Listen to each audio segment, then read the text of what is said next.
Earlier, I caught up with menopause specialist Dr. Tina Pearce, and I popped around her house, and we had a conversation about all things menopause. It was such a long conversation that we've decided to cut it down into 3 bite-sized chunks. This first bit that you're going to see is where we discuss everything from hot flushes to night sweats to generally not feeling yourself. Have a look. From the age of 40 upwards, women can start to develop these menopausal symptoms, and they can be a little bit insidious and they creep on. So women sort of don't realise that they're happening, and they just think they're stressed or they're tired, and this is what happens when you get a bit older. But actually, it's the lack of hormones that is causing the multiple symptoms. So one of the things that happens very, very often early on is you lose the thermoregulatory centre in your brain. It doesn't work so well. So you can't control your temperature. And this we know as hot flushes. Okay. So women will be sitting talking in a business meeting or teaching a class at school or whatever they do, and they will suddenly go bright red and feel extremely hot. Even beads of sweat will start to drip off them. And it's very embarrassing, and it's really quite alarming because you can feel it coming, and it's like, whoa, what's going on here? So that can happen. Some women don't get hot flushes, but an awful lot of 80% of women do. And it can vary from 1 a day to 5 an hour. Imagine how debilitating that can be. And the hot flush is different to night sweats? Yes. Okay. So it's the same thing, but some women don't experience it during the day, they only experience it at night. Some women only experience it during the day and not at night, and some women are very lucky and they get it in daytime and nighttime, and they are absolutely exhausted. Yeah. And then they talk about, pools of sweat, especially on their chest, under their breasts. They have to throw the duvet off, go and change their nightie. The poor husband is, hot, cold, hot, cold, hot, cold. They just can't settle. So it's very, very disturbing. It disturbs their sleep. And of course we know how important sleep is, and we're learning more and more about sleep and how if you don't sleep well, you're more at risk for getting dementia and so on. Not great. So it's very important to sleep well. It disturbs their sleep. They're knackered. They wake up absolutely exhausted. They can't function during the day. They become forgetful, moody, irritable, less tolerant with everyone around them, which doesn't make them very popular. And so that is very alarming to women, and they start to hate themselves. Why am I like this?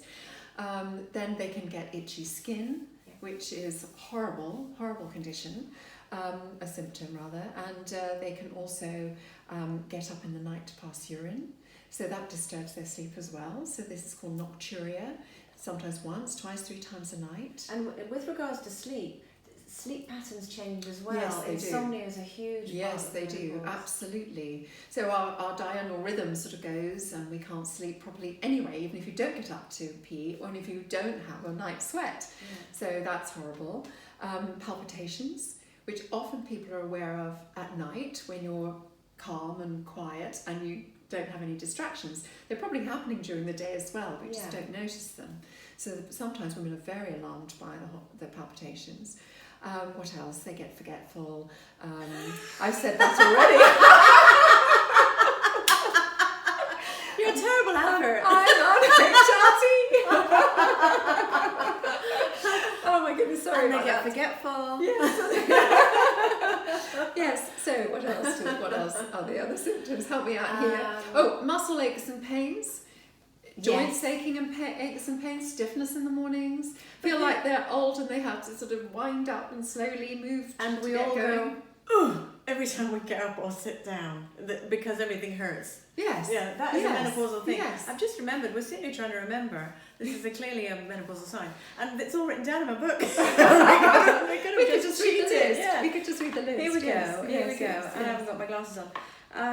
Allergies can seem stronger than usual. Well, that's a very interesting one. So women who are typically progesterone sensitive throughout their lives will often find that they start to get a lot of food intolerances and more allergic at the menopause. Okay. And these will be women who don't get on with any combined pills or progesterone-only methods of contraception. They can't tolerate the progesterone. And then when they get to the menopause, they find that they find it difficult, they get more sort of allergic and sensitive to Yeah. things. And that's all to do with, I believe, something called histamine intolerance, which is a whole other subject. Okay.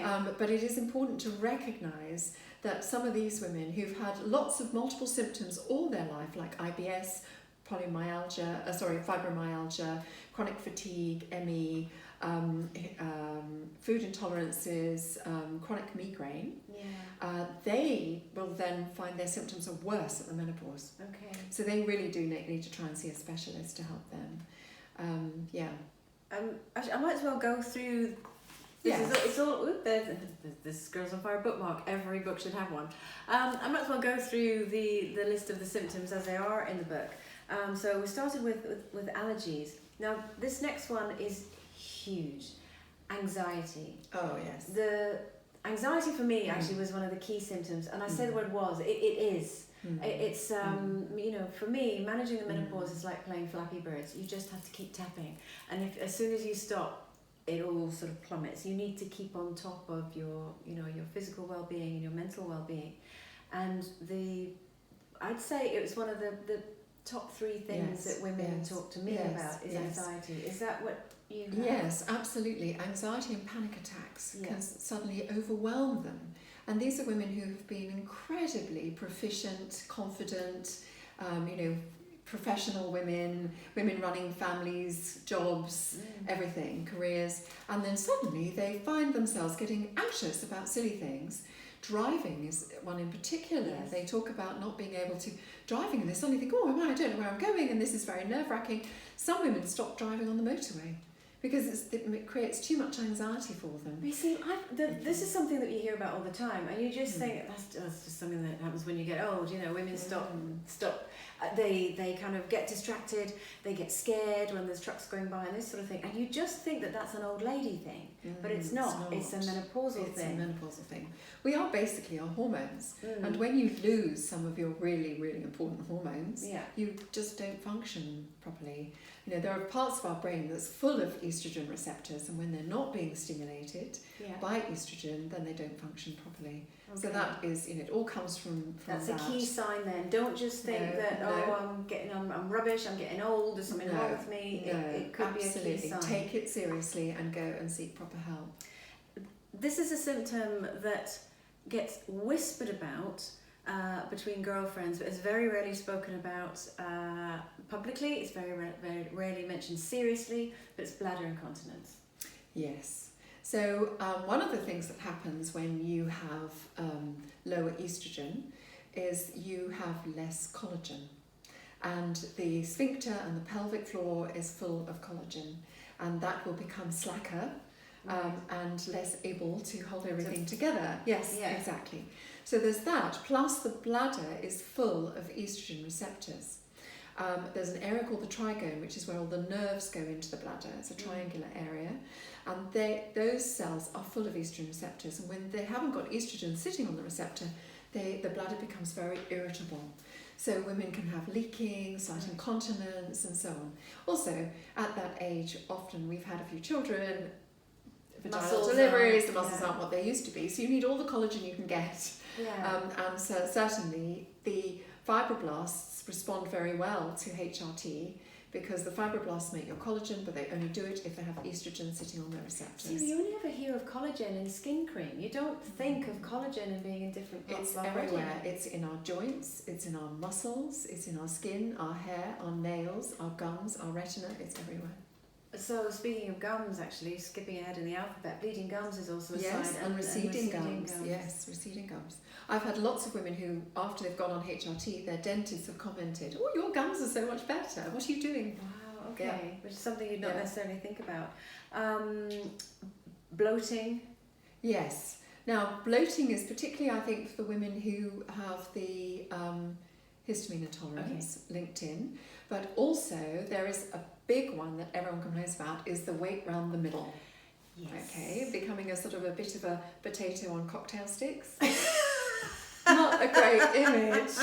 But I know what you mean. It's like a thickening. Yes. It's like a general thickening. Midriff thickening. Yeah. Now that is something called metabolic syndrome.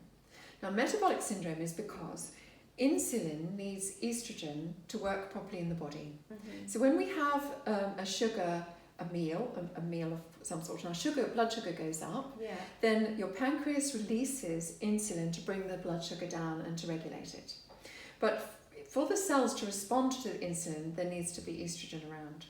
Right. So when there is no estrogen around, that amount of insulin will not lower the blood sugar. So your body makes more and more and more insulin, and this is called insulin resistance. Right. So the insulin levels become astronomically high, like 500 times higher than they should be. Those kind of figures.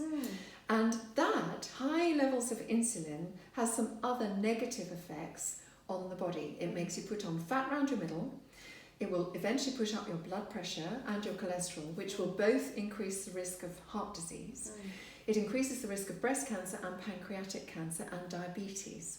Okay. So obviously to be avoided at all costs. Yeah. And when a woman goes on estrogen, she will find that her insulin resistance improves, and therefore the levels will come down, and she'll be able to lose the weight around her middle. Most women come back and say, I've got my waist back. Yeah. And she'll also have more energy to To be able lose to the go. weight in the Yes, first place. yes, Okay. mental energy and physical energy to Yeah. go to the gym and exercise to lose the weight. Yeah. And then she'll feel more confident and so on and so on. You know, one thing And it leads becomes to a another. good spiral rather than a Exactly, bad spiral. exactly. You mentioned collagen. Now, is there anything that we can do as women to boost our collagen levels? So collagen is made in the body by fibroblasts, and inside the fibroblasts is an estrogen receptor. And the women who go on HRT will have estrogen sitting on that receptor, which will stimulate the fibroblasts to make collagen. And the collagen is everywhere. It's in our joints, it's in our hair, our nails, our skin, our intervertebral discs. 20% of the length of our spine is pure collagen. Wow. It's also in our muscles. And unfortunately, the collagen production diminishes if there isn't HRT present or estrogen present. So yes, going on HRT will stimulate more collagen production. And there are studies that show that the fibres in the muscles are maintained and are healthy in women who are on HRT compared to women who are on, say, a placebo. Okay. Now, without HRT, the muscle mass will diminish by 2% per annum, even if a woman exercises regularly and she's a gym bunny. Wow.